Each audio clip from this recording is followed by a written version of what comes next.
bendito sea Dios, que estamos aquí para adorar, glorificar, exaltar, bendecir el nombre del Señor, ¿verdad? Amén. Así es de que vamos a estar ahora en Marcos capítulo 11.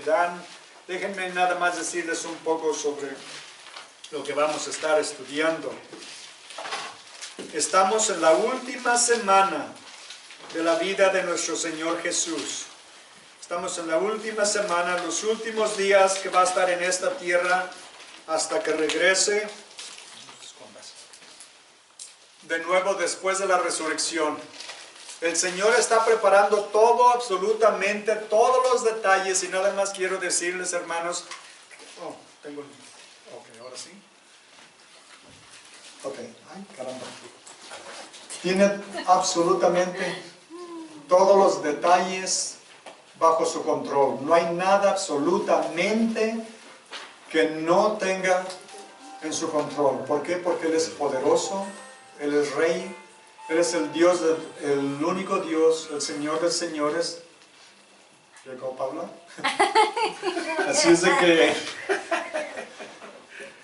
recordemos eso, el Señor tiene absolutamente todo. ¿Por qué? Porque los fariseos, los saduceos, los líderes religiosos no querían que se hiciera un escándalo arrestando a Jesús en el tiempo de la Pascua. Esta es una de las 3 fiestas más importantes de los judíos, la Pascua. Y Jesús viene a celebrar la Pascua con sus discípulos, con la nación de Israel. La nación de Israel, déjenme decirles, en este tiempo de la Pascua, Israel tenía aproximadamente 80,000 habitantes en la ciudad. En el tiempo de la Pascua se aglomeraba tanta gente, de 2 a 2,5 millones de gente que venía de las ciudades circunvecinas, de otros lugares, inclusive de otros países, a celebrar la Pascua, porque era una de las 3 fiestas que todos los judíos debían de observar.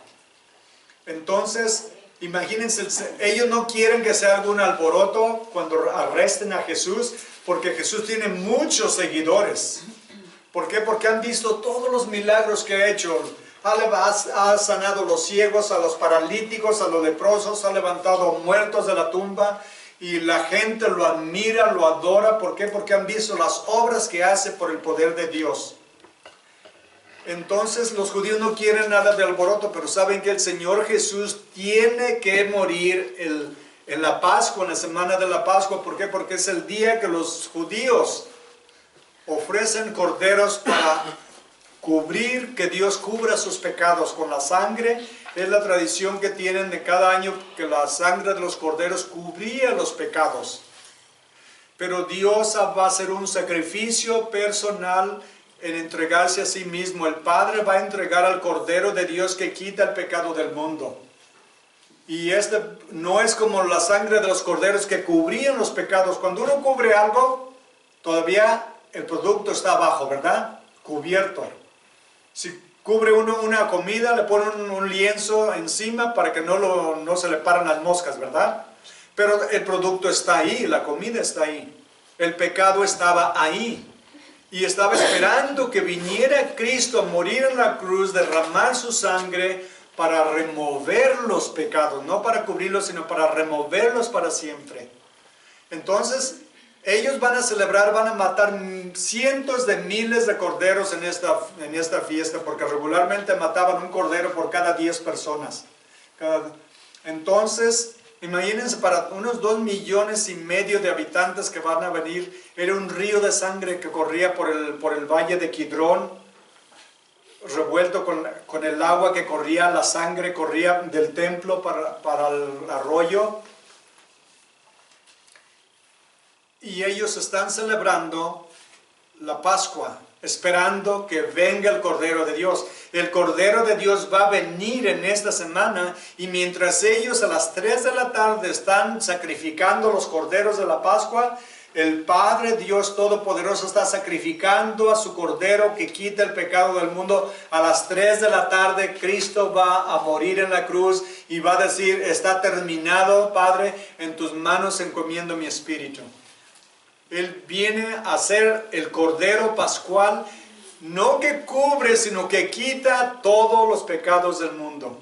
No les alegra que Dios haya mandado un cordero que no Amén. cubre los pecados, sino que quita todos los pecados. Gracias, Señor. Quita todos nuestros pecados, los remueve tan lejos como está el oriente del occidente. Hizo remover nuestros pecados, nos dice la palabra de Dios en Isaías. Y dice que aunque nuestros pecados sean tan rojos como la grana, los hace como la grana los hace tan blancos como la lana. Si fueran como el carmesí, los hace más blancos que la nieve. Y eso es lo que Dios vino a hacer. Cristo vino a morir en la cruz para remover para siempre todos nuestros pecados. Y Jesús tiene todo absolutamente bajo su control, perfectamente calculado, porque vimos la semana pasada, vino por Jericó, ¿verdad? Salió de Jericó, el antiguo, entra a Jericó, al nuevo, y se encuentra con ¿quién? Con Zaqueo, que está arriba de un árbol, ¿verdad? Y lo quiere ver, porque está chaparrito y no alcanza entre la multitud. Y le dice el Señor, bájate, Zaqueo, hoy me voy a quedar en tu casa. Le hizo una gran fiesta y muchos publicanos estuvieron ahí, ¿verdad? Y luego sigue continuando, ¿y con quién más se encuentra? ¿Cuántos se acuerdan? ¿A quién sanó? A la suegra de... No, ¿a quién sanó del que era ciego? A Bartimeo. Ah, A Bartimeo, ¿verdad? Lo sana y él lo sigue. Jesús ahora viene a la ciudad, al pueblo, realmente no es una ciudad. Va a venir al pueblo de, ¿cómo se llama? Betania. Al pueblo de Betania, donde se va a quedar por la noche. Se va a quedar ahí en la noche. ¿Quién vivía en Betania? ¿Quién eran sus tres amigos? Marta, María y Lázaro, el que resucitó, ¿verdad? Se va a quedar ahí y el siguiente día va a entrar en una procesión, va a llegar al Monte de los Olivos, va a llorar sobre la ciudad y va a entrar a Jerusalén, ¿verdad? Bueno, es lo que vamos a ver. Vamos comenzando entonces en el capítulo 11 de Marcos, versículo 1. Dice, cuando se acercaba a Jerusalén junto a Betfagé y a Betania, frente al monte de los olivos, Jesús envió 2 de sus discípulos y les dijo, id a la aldea que está enfrente de vosotros, y luego que entréis en ella hallaréis un pollino atado, en el cual ningún hombre ha montado. Desatadlo y traedlo. Y si alguien os dijere, ¿por qué hacéis esto? Decid que el Señor lo necesita y que luego lo devolverá.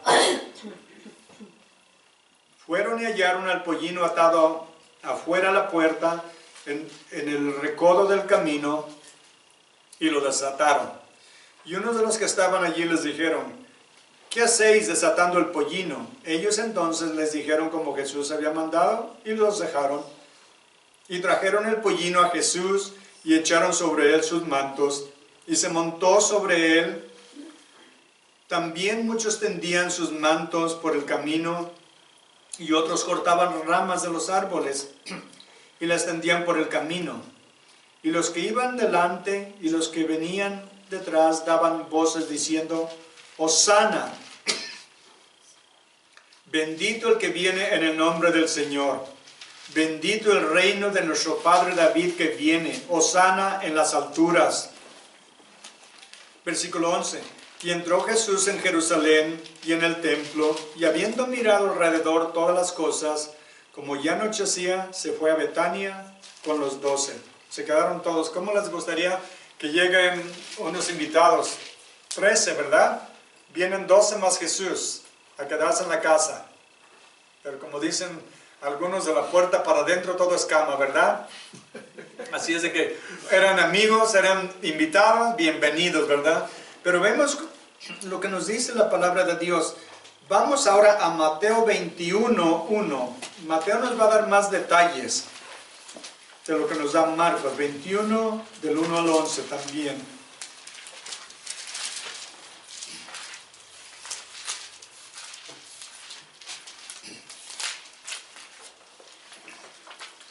Cuando se acercaron a Jerusalén y vinieron a Betfagé, al monte de los olivos, Jesús envió 2 discípulos, diciéndoles, id a la aldea que está enfrente de vosotros, y luego hallaréis una asna atada y un pollino, con ella, desatadlos, traedlos. Y si alguien nos dijera algo, decid que el Señor los necesita y que luego los enviará. Todo esto aconteció, miren, todo esto aconteció para que se cumpliese lo dicho por el profeta cuando dijo, y esto es de Zacarías 9:9, decid a la hija de Sión, he aquí tu rey viene a ti, manso y sentado sobre una asna y sobre un pollino, hijo de animal de carga. Y los discípulos fueron y hicieron como les mandó. ¿Saben la razón que Jesús vino primero en un burro, en un asno, en un pollino, como le llamemos? Era porque venía en son de paz. Los reyes en la antigüedad, cuando venían a una ciudad y traían un ejército para protegerlos, traían su comitiva. Si venían en son de paz, venían en un burro. ¿Por qué? Para demostrarle a la gente, no vengo en plan de guerra, no vengo a atacar, vengo en plan de paz. El Señor Jesús vino en plan de paz. Vino a dar su vida en la cruz por nosotros. Cuando regrese, nos dice en Revelación, va a venir en un caballo. Y los reyes cuando venían en guerra, venían en los mejores caballos. Y es lo que va a hacer cuando regrese. ¿Por qué? Porque va a venir a juzgar a todas las naciones. Va a venir a juzgar a todos los pecadores que lo han rechazado, a todos los que han atacado y destruido a Jerusalén y a su pueblo. Él viene a juzgar el pecado sobre el mundo y a todos los pecadores. Pero en la primera vez vino, pero ¿saben? Una de las cosas que vamos a ver es que los judíos esperaban al Mesías. Y el Mesías era el ungido del Señor y es el que iba a liberar a Israel de sus enemigos. En ese tiempo estaban bajo el poder de Roma, ¿verdad? Los tenía invadidos, los tenía oprimidos y les estaba cobrando altos impuestos. La gente estaba frustrada, enojada, cansada y esperaban. Cuando vieron todos los milagros de Jesús y creyeron que era el Mesías, que era el Salvador del mundo, por eso vemos que vienen celebrando. El problema es que no va a cumplir lo que ellos esperaban. Ellos esperaban que Jesús viniera a establecer su reino. Y Jesús no vino a establecer su reino, vino a establecer su reino en los corazones de la gente, no en la tierra.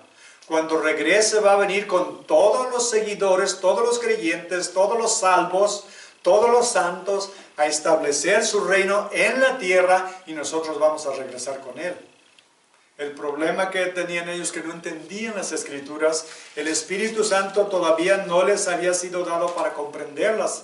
Hasta después del día de Pentecostés que recibieron el Espíritu Santo en Hechos capítulo 2, entonces empezaron a comprender lo que antes no habían comprendido y recordar lo que Jesús les había dicho y no habían comprendido.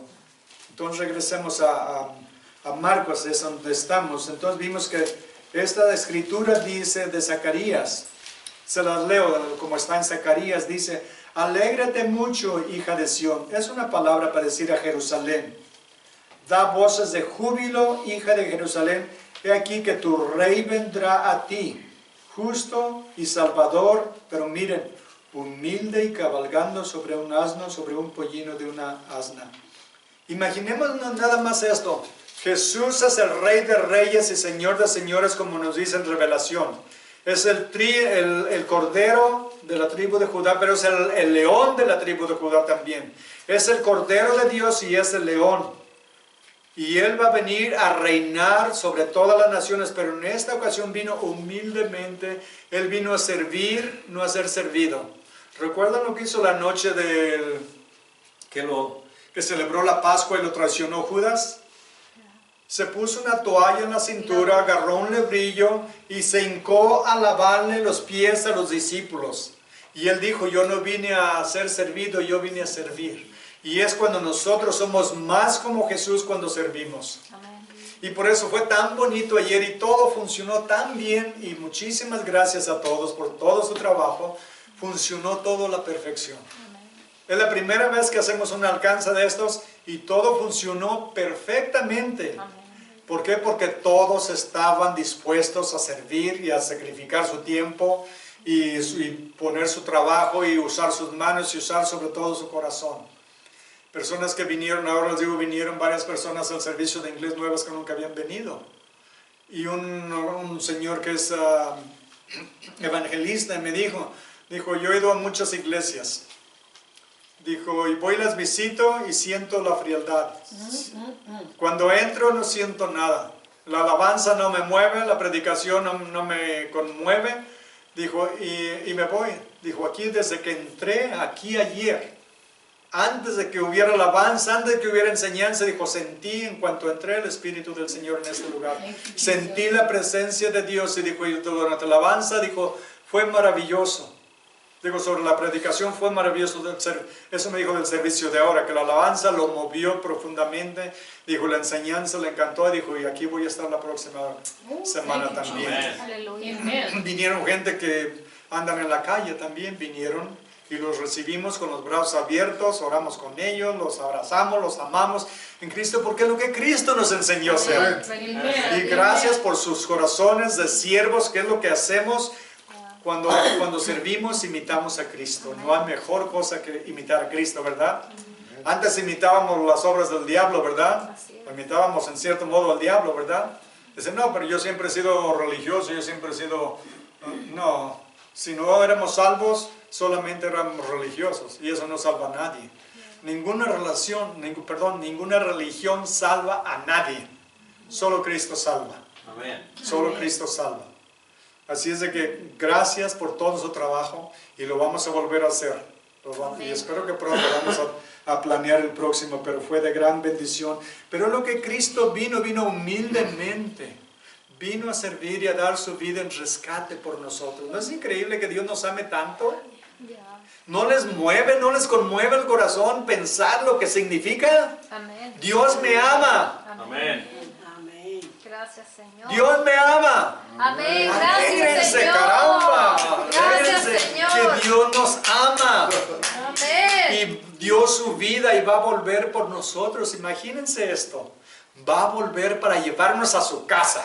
Amén. No contento con que estemos en el mismo barrio.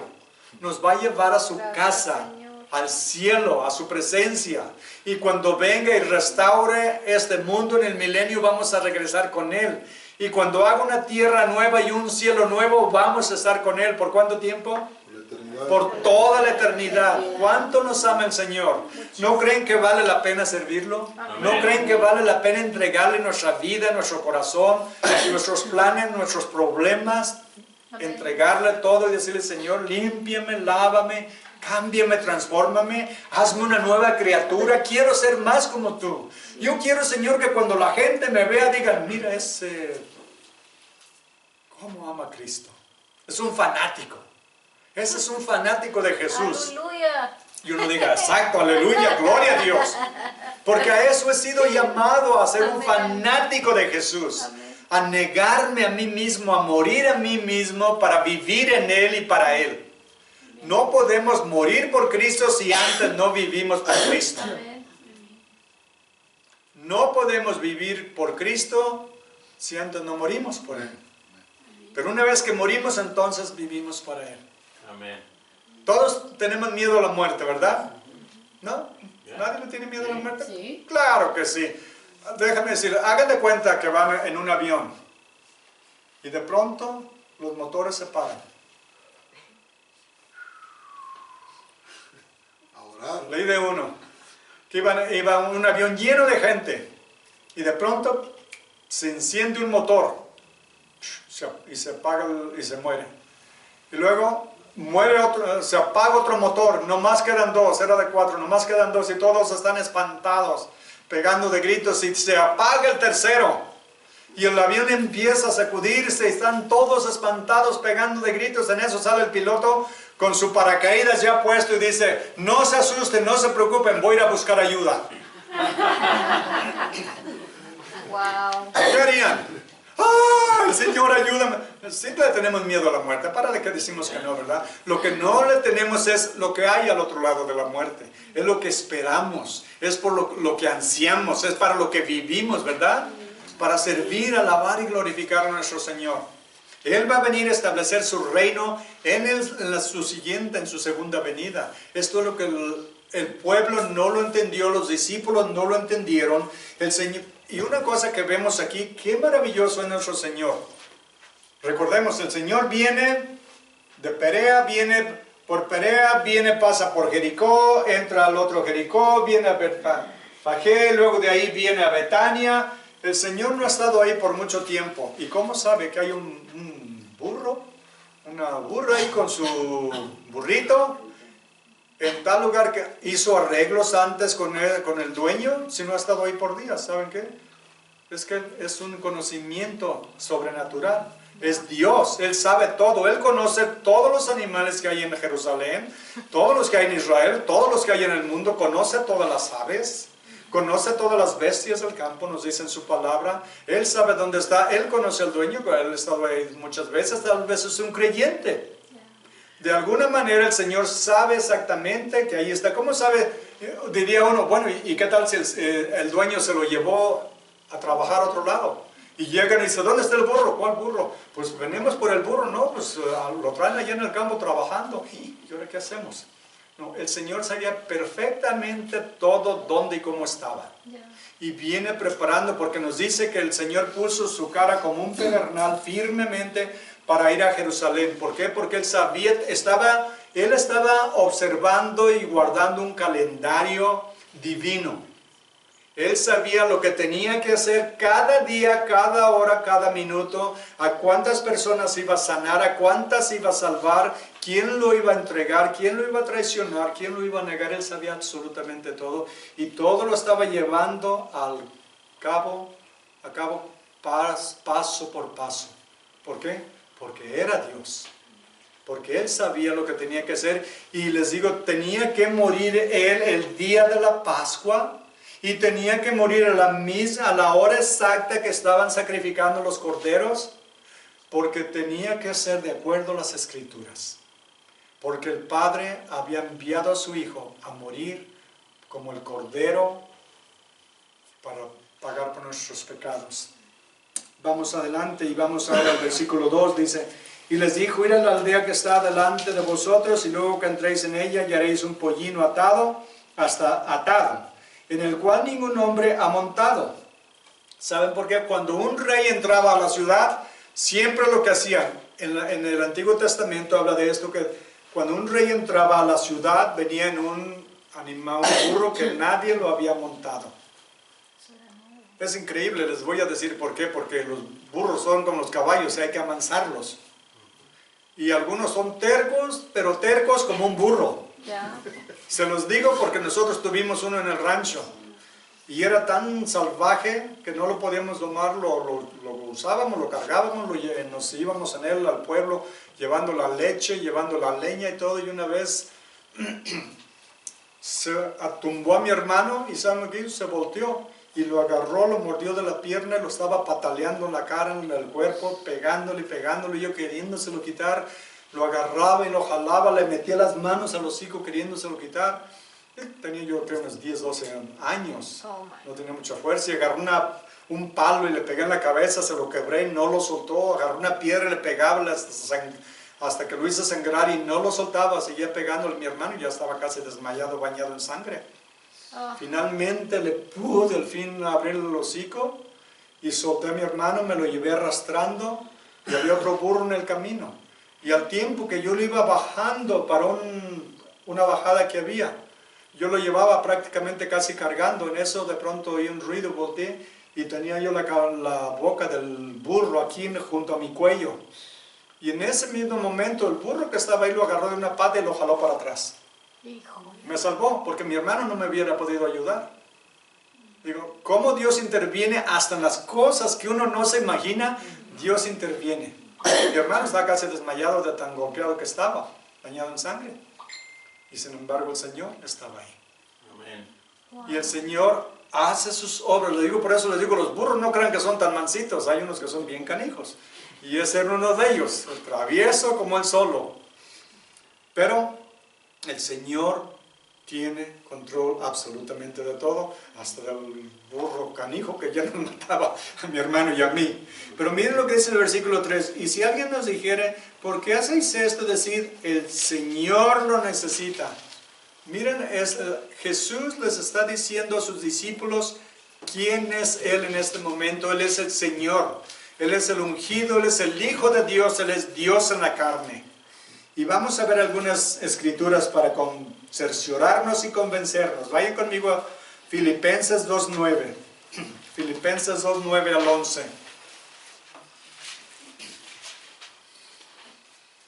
La palabra de Dios dice: por lo cual Dios también le exaltó hasta lo sumo, y le dio un nombre que es sobre todo nombre. Dejen parar ahí un momento. Lo cual Dios Padre también lo exaltó hasta lo sumo, a lo máximo a Jesús. Y le dio un nombre que es sobre todo nombre, que hay un nombre que el Padre le dio que nosotros no conocemos. Un nombre sublime, más alto que todos los ángeles, que toda la creación, que todo lo que existe. Un nombre de honor y majestad de Jesús. Y dice en el 10, para que en el nombre de Jesús se doble toda rodilla de los que están en los cielos y en la tierra y debajo de la tierra. Toda rodilla se doble. Un día toda rodilla se doblará en adoración, reconocimiento que Jesús es Dios para gloria del Padre, ¿verdad? Amén. ¿Por qué? Porque es Dios. Y uno de los lo van a hacer voluntariamente, lo van a hacer a la fuerza, pero toda rodilla en el infierno, en la tierra, en toda la creación se va a humillar ante Jesús. Wow.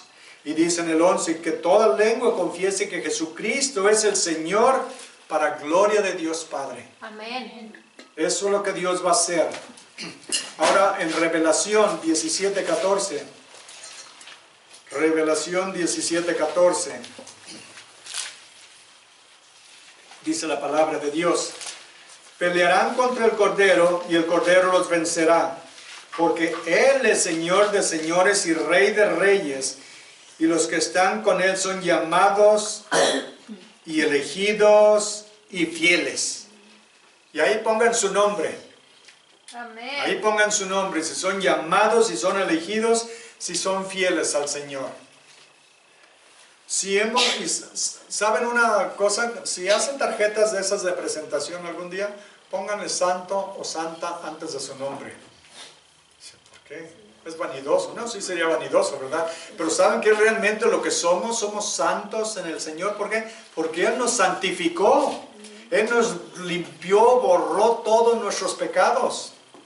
Y por eso somos santos, de acuerdo. Pablo en varias de sus cartas dice a los santos de Galacia, a los santos de Filipo, a los santos de Macedonia, a los santos, porque somos santos, no por lo que hicimos, sino por lo que Él hizo por nosotros. Amén. Por eso lo vamos a adorar y glorificar, porque Él es Señor.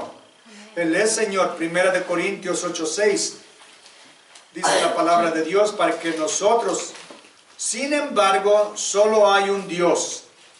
Para nosotros, sin embargo, solo hay un Dios, el Padre, del cual proceden todas las cosas, y nosotros somos para Él, y un Señor, Jesucristo, por medio del cual son todas las cosas, y nosotros por medio de Él. ¿Se dan cuenta, hermanos?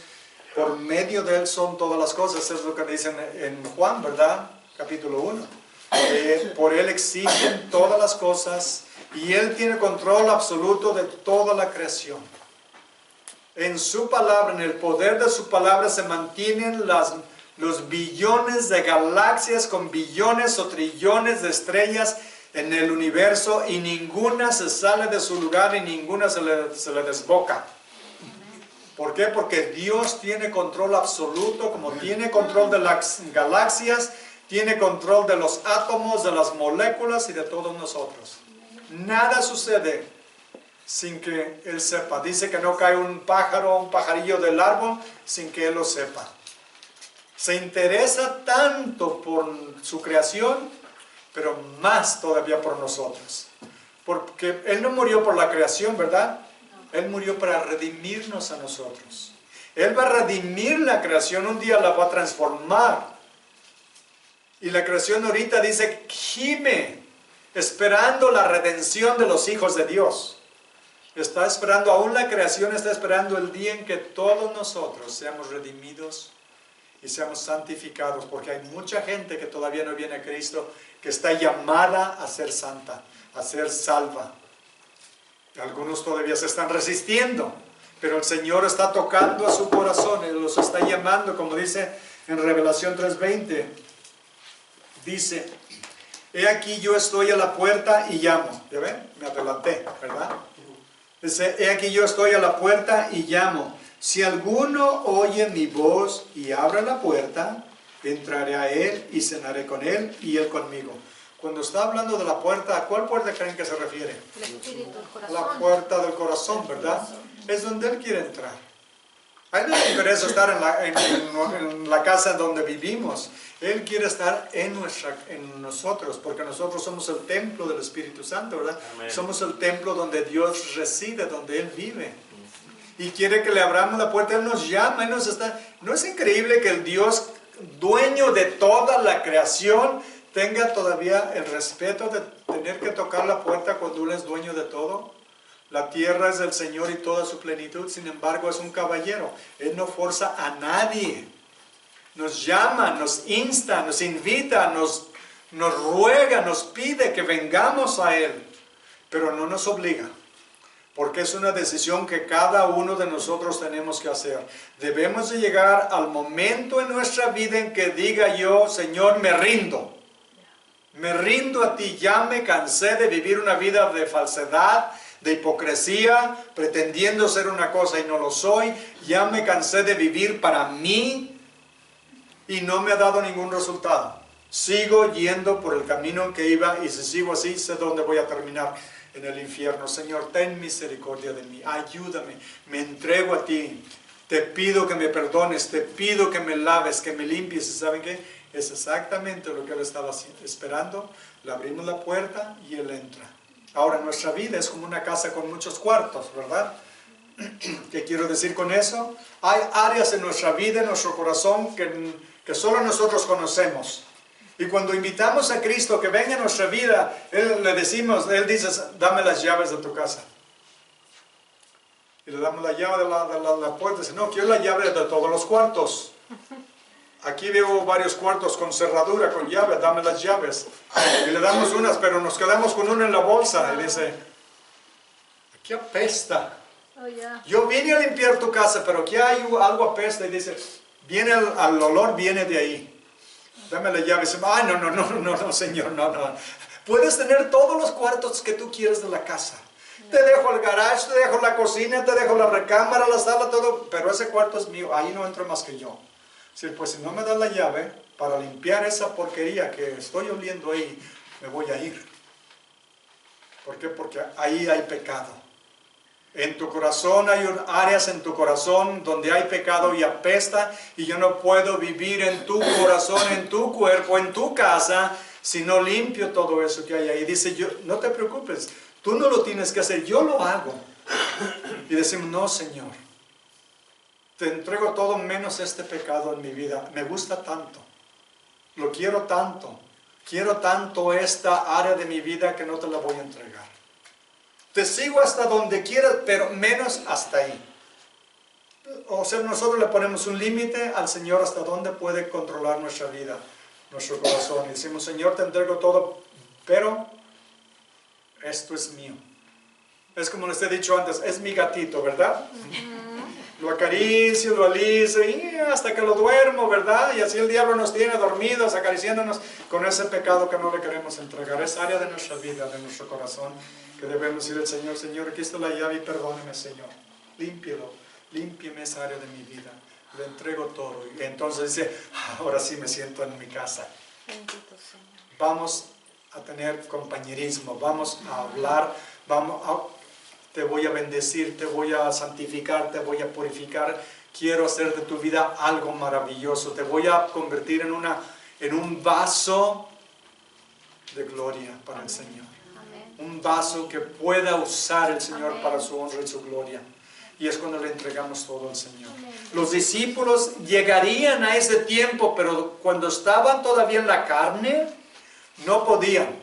Hasta que vino el día de Pentecostés, en Hechos capítulo 2, el Espíritu Santo descendió, vino sobre ellos, se posó sobre ellos, entró en ellos y empezó a controlar su vida. Y de ahí en adelante le entregaron todas las llaves al Señor y el Señor hizo una obra maravillosa en la vida de cada uno de ellos. Bendito sea Dios. Simón, que su nombre quería decir arena movediza. Wow. Lo convirtió en una roca. Amén. Saulo de Tarso, ¿en quién lo convirtió? En el gran apóstol Pablo. Abraham, era un hombre pagano, mentiroso, lo convirtió en el padre de la fe y de muchas naciones. Es lo que hace el Señor en nuestros corazones cuando le entregamos todo.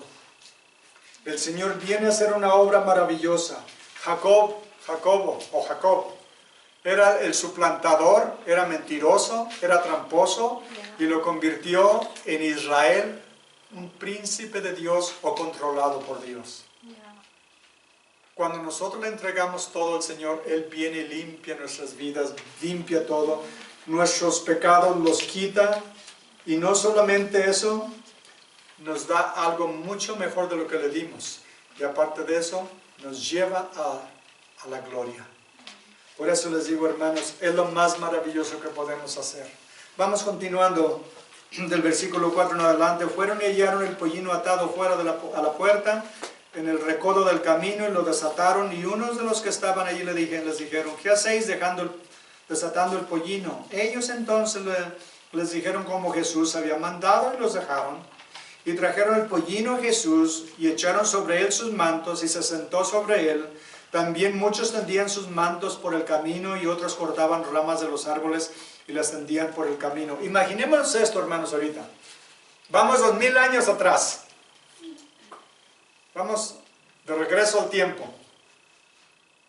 Vemos a Jesús que viene con su grupo de discípulos y toda la gente que lo viene siguiendo. Viene montado en un burrito. Es una procesión, le llaman regularmente la entrada triunfal, ¿verdad? Déjenme decirles, esa no fue la entrada triunfal. La entrada triunfal es cuando venga la segunda vez y todo ojo lo verá y todo el mundo se humillará ante Él. Amén. Cuando reconozcamos, que el mundo reconozca que Él es el Salvador.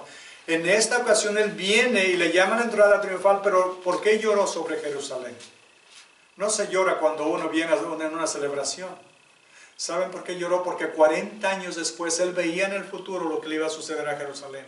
Wow. Iba a ser sitiada, se iba a rebelar contra Roma, iba a ser sitiada por un año sin entrar ni salir la gente de la ciudad, hasta que empezaron a morir de hambre y de sed, y aventaban los cuerpos por la pared, otros se los comían, los aventaban afuera porque se estaban descomponiendo. Llegó el general romano Tito Vespasiano, que vino después a ser uno de los Césares, el emperador de Roma, y levantó los brazos al cielo y dijo, Señor, tú sabes que yo soy inocente de esto, porque ellos no se querían rendir, se rebelaron contra Roma, y Roma los aplastó. Y el Señor sabía que en ese tiempo, en el año 70, los romanos iban a romper las murallas de las paredes de la ciudad, iban a entrar, iban a matar a los que quedaban, desterrar a los que habían sobrevivido, esparcirlos por toda la tierra por 2000 años casi, hasta mayo 14 de 1948, cuando David Ben Gurion declaró la nueva nación de Israel revivida de las ruinas y del polvo de la antigüedad. Pero por todo este tiempo la ciudad había sido, después que los romanos la destruyeron el templo, lo quemaron, y cuando se estaba quemando tenía tanto oro, el templo que tenía tanto oro, que con el fuego se empezó a derretir el oro. Y los soldados romanos, para agarrar el oro y la plata que había dentro, entre las rocas, entre las piedras del templo, tumbaron todas las piedras del templo para poder sacar el oro, y así aventaron todas las piedras al barranco. Wow. Y cumplir la profecía de Jesús que no quedaría piedra sobre piedra. Yo estuve en Israel y vi todas las piedras allá abajo en el barranco. No quedó ni una piedra arriba, porque arrasaron con todo, destruyeron todo para poderse llevar el oro, cumpliendo a la perfección toda la palabra del Señor Jesús. Amén. ¿Saben? Todo lo que les decía recordemos una cosa, Dios se hizo hombre, pero Dios nunca dejó de ser Dios. Jesús murió en la cruz como un hombre, Dios no murió. murió como el hombre, representando al hombre para traer la salvación al hombre. Amén. A eso vino a morir en la cruz por nuestros pecados, para salvarnos, redimirnos, santificarnos, purificarnos y darnos vida eterna. Amén. Pero él tenía conocimiento perfecto, por eso decía que no había necesidad que le dijeran lo que había en el hombre, en el corazón del hombre, porque él sabía lo que había en el corazón y en la mente del hombre, porque nunca dejó de ser Dios. Y él entra, imaginémonos, viene él con toda su multitud de gente, con ramas, ondeando ramas, y imaginémonos los soldados romanos, era el imperio más poderoso de la tierra, no había rival para ellos. Los soldados romanos eran inmensamente bien preparados. Eran tremendamente los mejores soldados del mundo en su tiempo, después de que conquistaron a Grecia. Y ven a esta multitud ondeando ramas en lugar de espadas. Y viene una multitud, en lugar de traer su séquito quiere decir sus seguidores más cercanos, su grupo íntimo, sus generales, sus capitanes, sus hombres de autoridad en el ejército, y no trae un ejército de soldados atrás, trae una multitud de gente de la calle, gente humilde, no son soldados. Y me imagino los soldados romanos estarán rascándose la panza de risa en la cabeza, no podían aguantar la risa de ver, ¿este es un rey? ¿Viene proclamándose como un rey?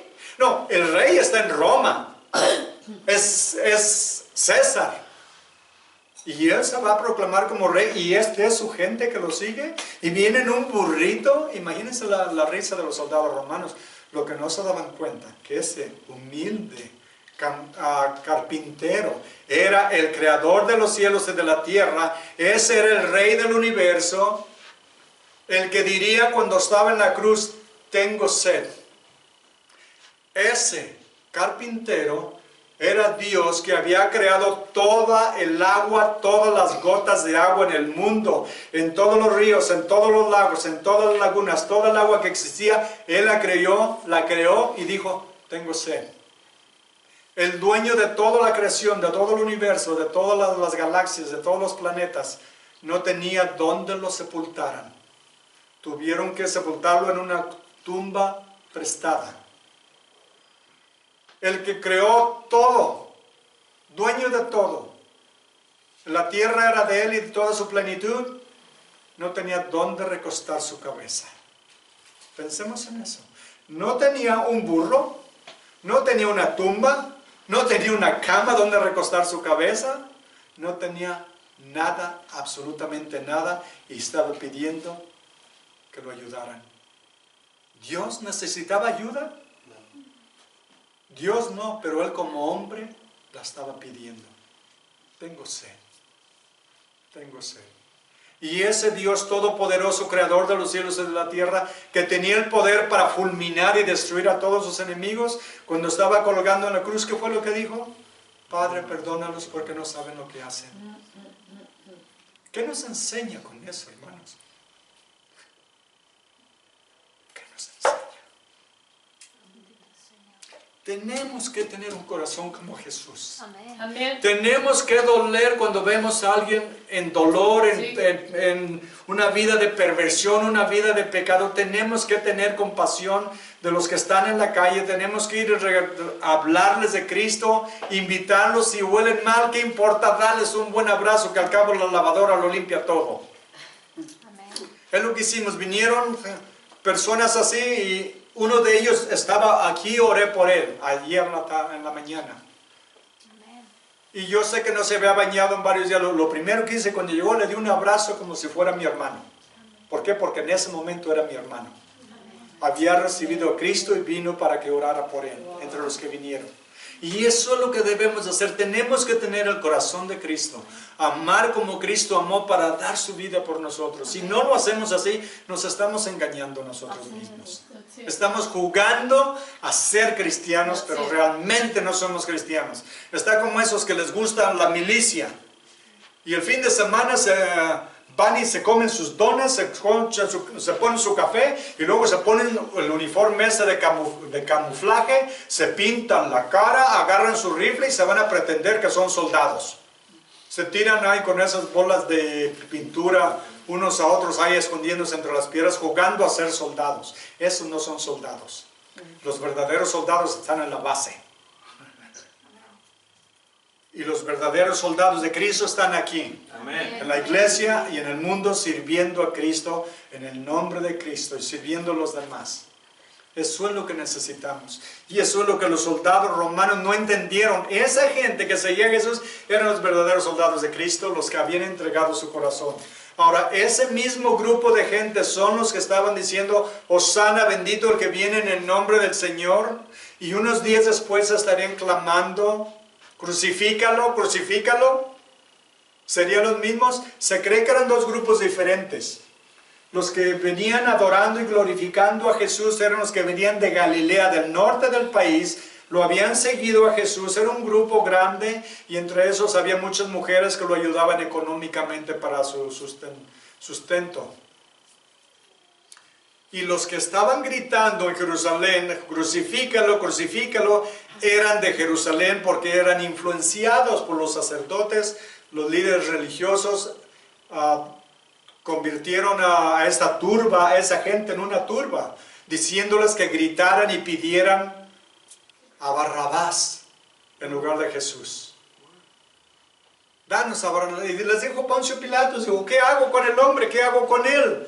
Y le dijeron, ¿qué hago con su rey? Les dijo, ¿qué hago con su rey? Dijeron, no tenemos otro rey más que César. Pues, ¿qué quieren que haga con él? Crucifícalo. ¿He de crucificar a su rey? ¿Y qué gritaron? No tenemos más rey que César. Su sangre sea sobre nuestras cabezas y las cabezas de nuestros hijos. Y se cumplió. Su profecía se cumplió. 40 años después, miles. Se cree que más de 1 millón murió en esa guerra. Esa rebelión contra Roma. Y es lo que pedían, que lo crucificaran. Y eso es lo que el mundo pide ahorita. El mundo pide, si Cristo viniera, el mundo lo quisiera crucificar. ¿Por qué? Porque vendría a apuntar todos los pecados que hay en el corazón del hombre. Hombre y mujer, no importa la edad, no importa su posición social, su posición económica. El Señor ve el corazón y saben que vendría a la iglesia primero. Porque dice la palabra de Dios, que el juicio comienza en la casa de Dios. Y vendría a la iglesia, y les aseguro que hay iglesias que lo quisieran crucificar de nuevo. Porque vendría a decirles, ¿qué están enseñando? ¿Qué es lo que están enseñando? ¿La palabra de Dios o sus enseñanzas que ustedes inventaron? Que ustedes crearon. El mundo no lo ama. El mundo todavía está contra Jesús. Son sus hijos los que lo aman y lo siguen. Y es lo que debemos hacer nosotros. Así es que Él viene en un burrito preparando el día en que va a ir a la cruz. Él va a ir a la cruz. ¿Por qué? Para tomar nuestro lugar. Cuando había una celebración, un desfile, cuando venía un general, y les voy a decir el contraste en lo que viene enseñando Jesús y con la gente que lo viene siguiendo. Es increíble, es hasta cómico. ¿Saben por qué? Porque Él viene en un burrito y trae un grupo de gente, no vienen como soldados ordenados, uniformados y armados. Es un grupo de gente, una turba, pero una turba se oye fea.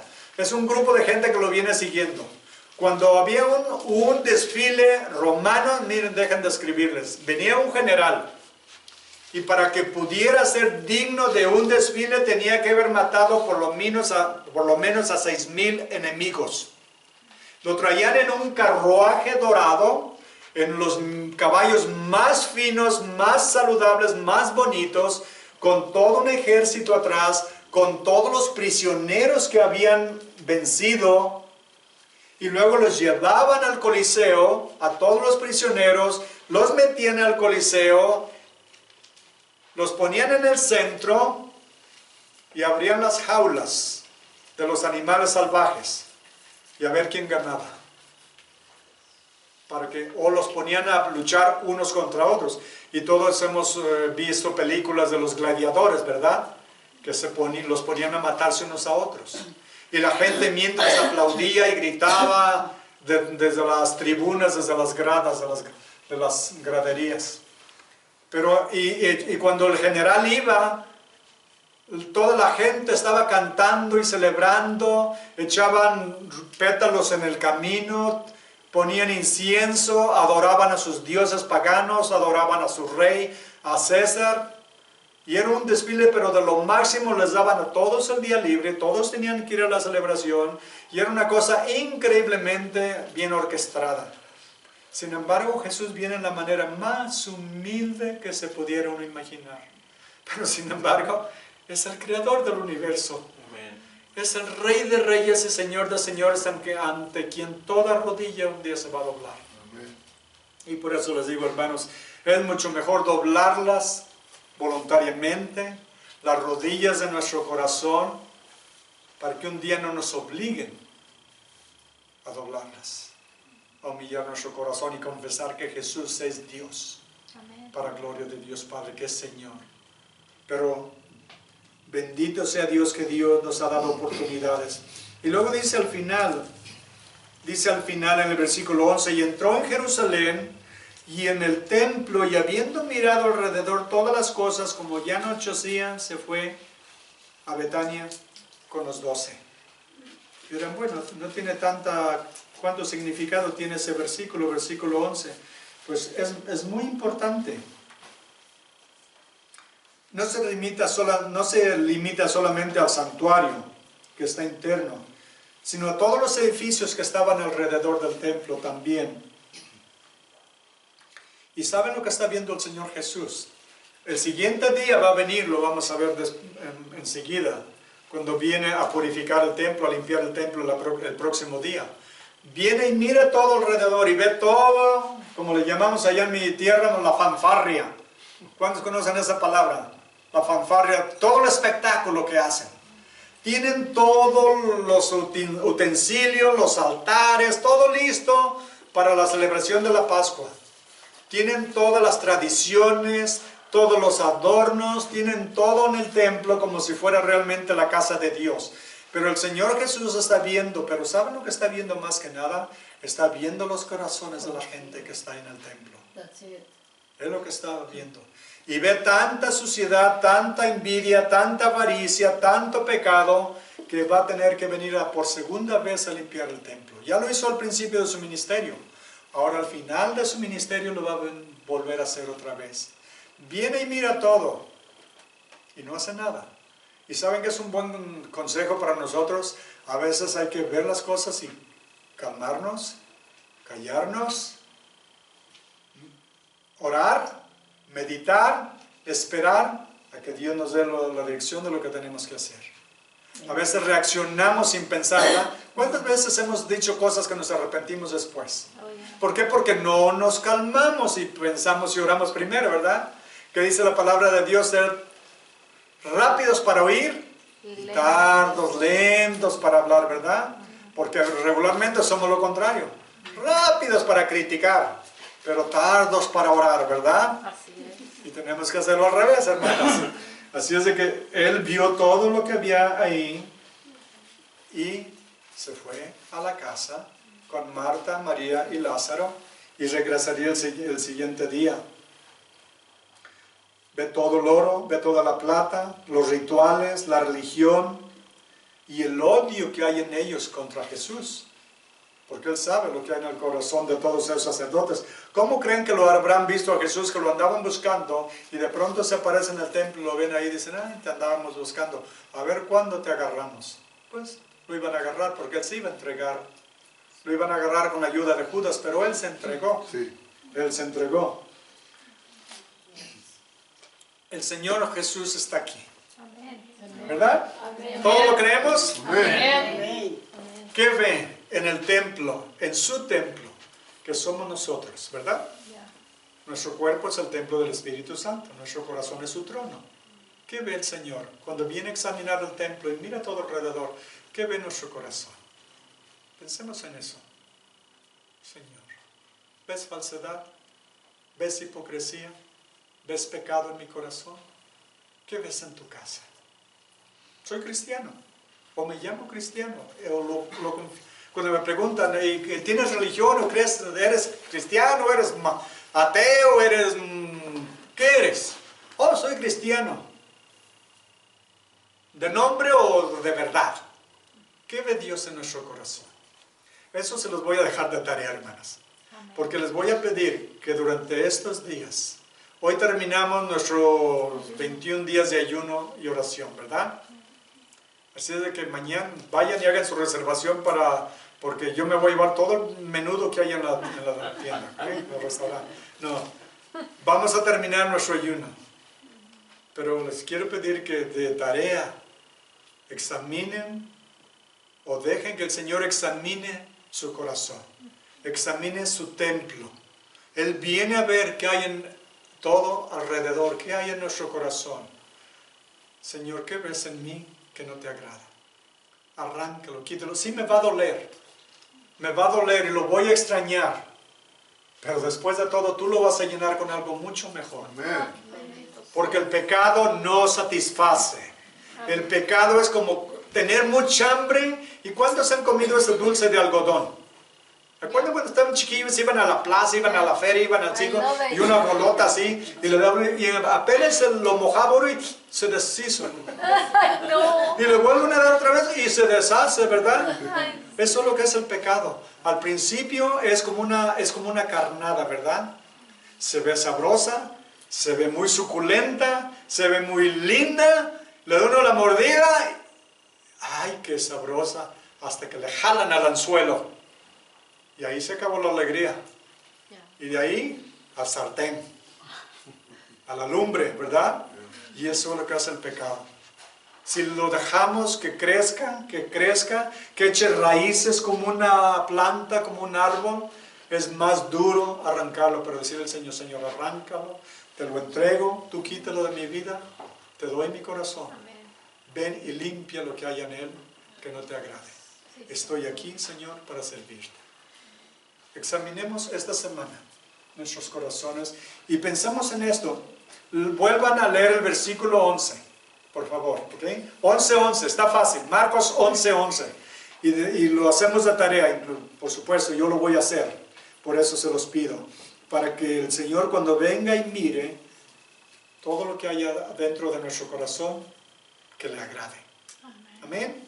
Amén. Vamos a darle las gracias. Padre bendito, Dios todopoderoso, Rey de reyes, Señor de señores, mi Salvador, mi Redentor, mi Creador, Cordero de Dios, mi Dios, el león de la tribu de Judá. Usted es mi león defensor.